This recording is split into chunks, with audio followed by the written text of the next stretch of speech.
Brock Elder, president and co-founder of Do Chat, which officially started on October 5th is when we held our first meeting here at the Anderson County Library downtown. And essentially what we are is you could call it a support group, you could call it a place just to gather and soundboard off one another. A lot of people kind of compare it to something like AA, and it's not necessarily that, but the situation I would say is similar. What we've seen is people that come in, sometimes they'll just kind of sit around and listen to what everybody's saying for the first meeting. Maybe they'll throw a few comments in there, but that second or third meeting when they come, that's when stuff really starts opening up, and they feel comfortable talking about what's going on in their lives, and all of a sudden it's like, wow, it's heavy. It's something that you don't necessarily expect, but you're glad that they feel comfortable enough to share that information. None of us at this time are mental health professionals. Some of us have certifications or are working on certifications, and those are more for personal growth. Just add some credibility to the group as well. As this grows, I think that we would like to see group leaders have some type of credibility, just to add to what we're doing. But the mission of Do Chat is to provide a space for adult men to come together and speak openly in small groups and work towards living their best lives.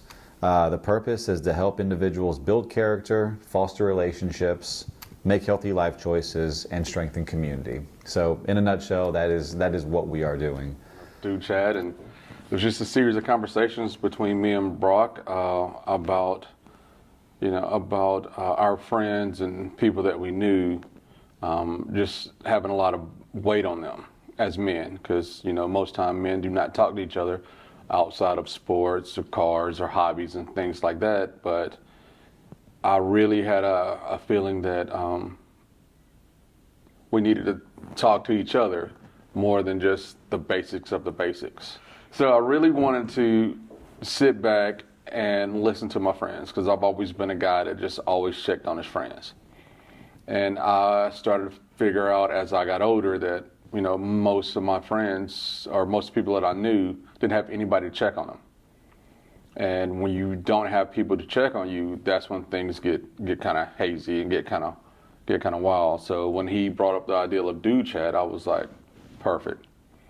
We can check on each other. We can check on our friends, check on people that we don't really know, because we've had a few people come in that we've never known before. They just saw the social media post and they decided that, I'm gonna go check it out. And we've had return visitors. We do, twice a month. And sometimes it gets heavy, especially during the holidays. It gets real heavy. Men feel isolated a lot.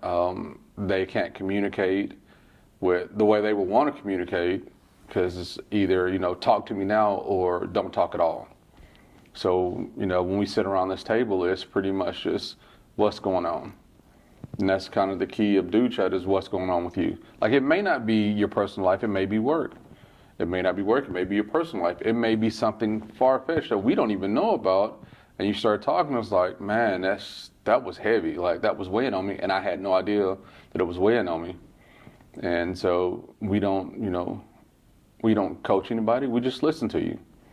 And as I think a lot of times it's more or less of, you just need somebody to listen to you and hear you and not judge you and not say, well, you're doing something wrong, because that's not the purpose of it. It's just saying, this is what I'm going through and this is what's happening.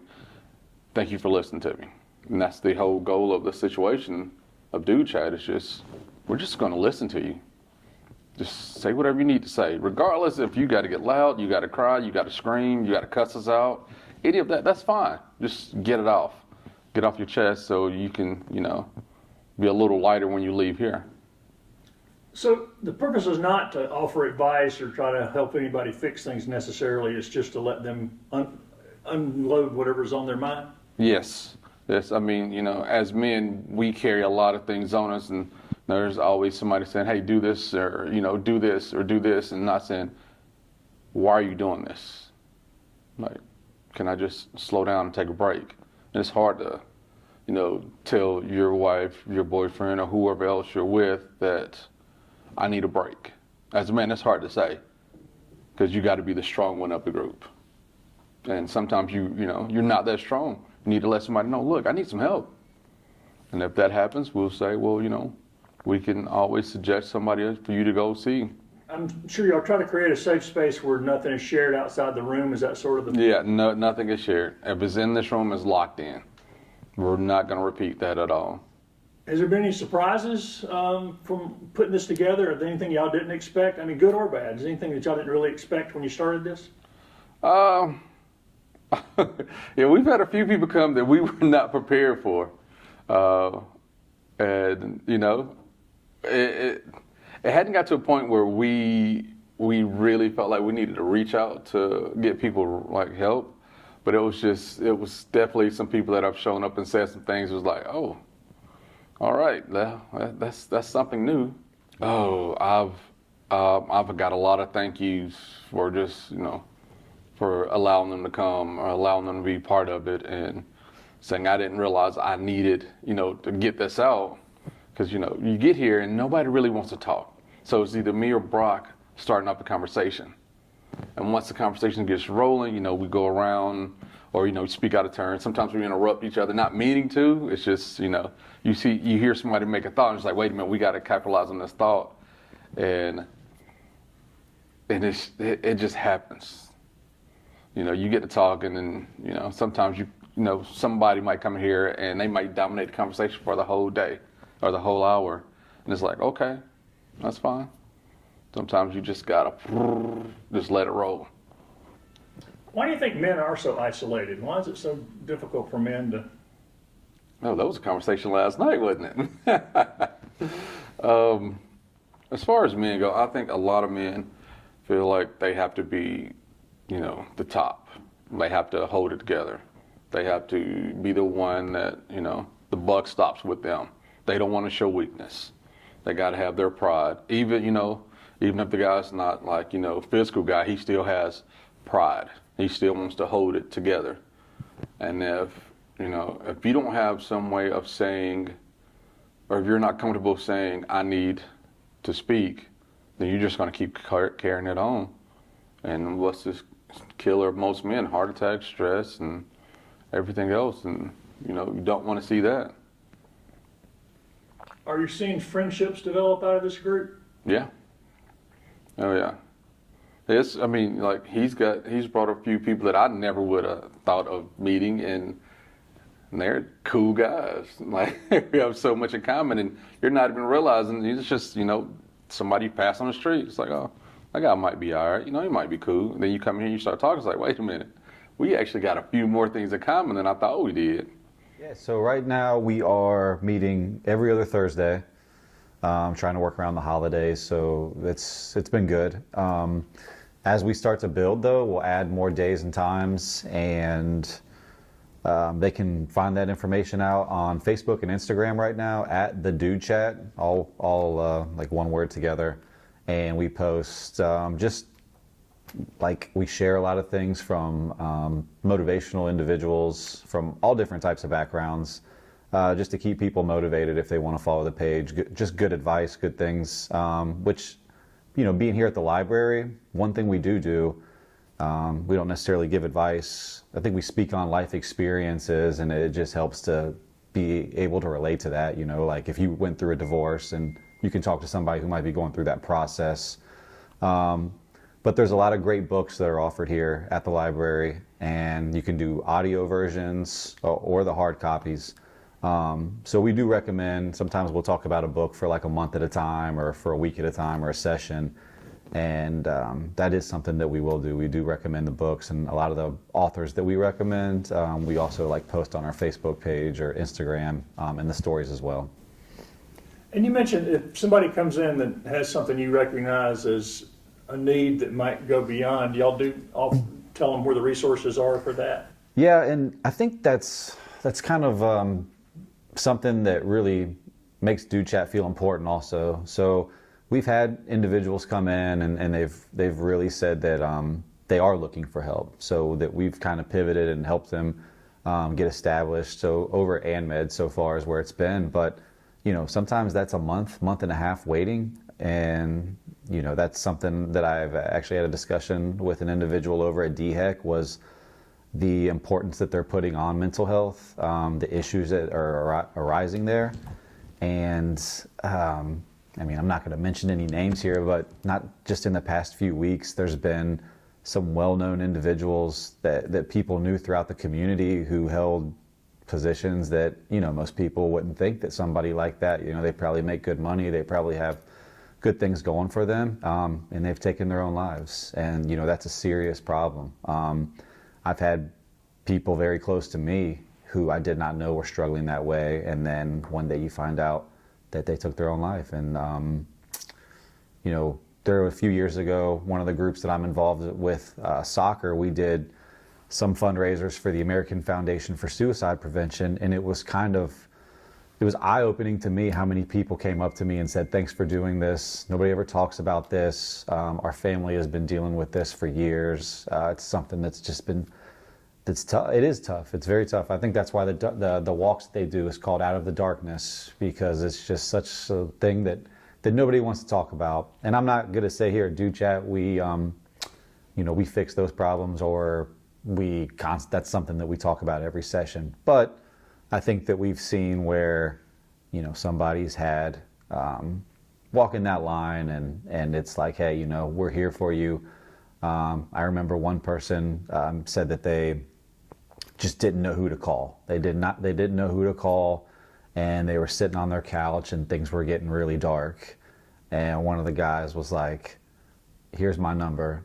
You call me anytime." And they had just met, 15 minutes before that. So, it's good. It's been really good. And there's a quote I just want to share. It's by a Stoic philosopher named Seneca, and it's, "Associate with those who will make a better man of you. Welcome those whom you yourself can improve. The process is mutual, for men learn while they teach."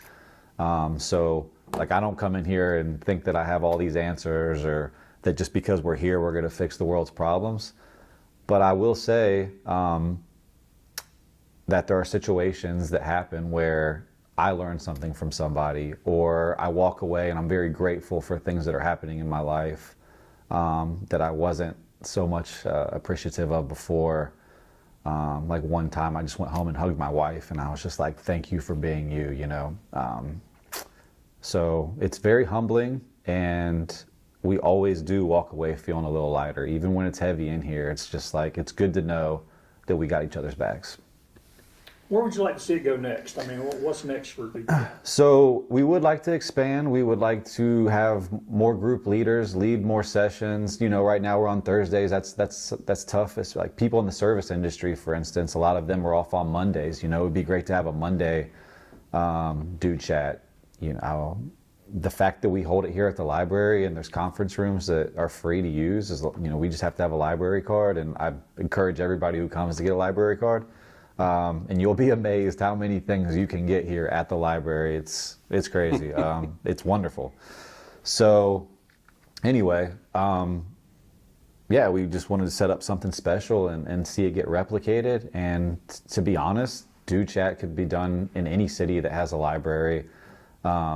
We need to get a little more structured in our platform if it ever is going to go that route and people want to reach out to us on what we're doing and how we're doing it. So we're working on becoming more structured. We are an official corporation in the state of South Carolina, and I'm just waiting for the official paperwork on the 501c3. So, we also want to do some community service projects as a group. I'm a firm believer that doing positive things within your community enhances positive feelings in yourself, and it's just good to give back. So that's something that we've talked about doing. We would like to, part of the reason we wanted to be a 501c3 as well is so that we can get, in hopes to get grants one day. So maybe there's people who are struggling to go get professional help, because I'll be honest, if your insurance isn't great, I think I checked for myself one time and it was over $100 per session. And it's like, dang, how bad do I want to go get help? Like that could affect a grocery bill, because we all know that's not cheap. That could affect gas for your commute to get into work. So it's something that you may not think that you really need, or you may not think that you want to make the sacrifice. So maybe we can get some grants to help people pay for that professional help, or get medications that they may need, or we've got a lot of things that we've thrown back and forth. But right now, the most important thing is getting people in the room and helping to improve the lives of others. Because my thing is, can I get 1% better every day?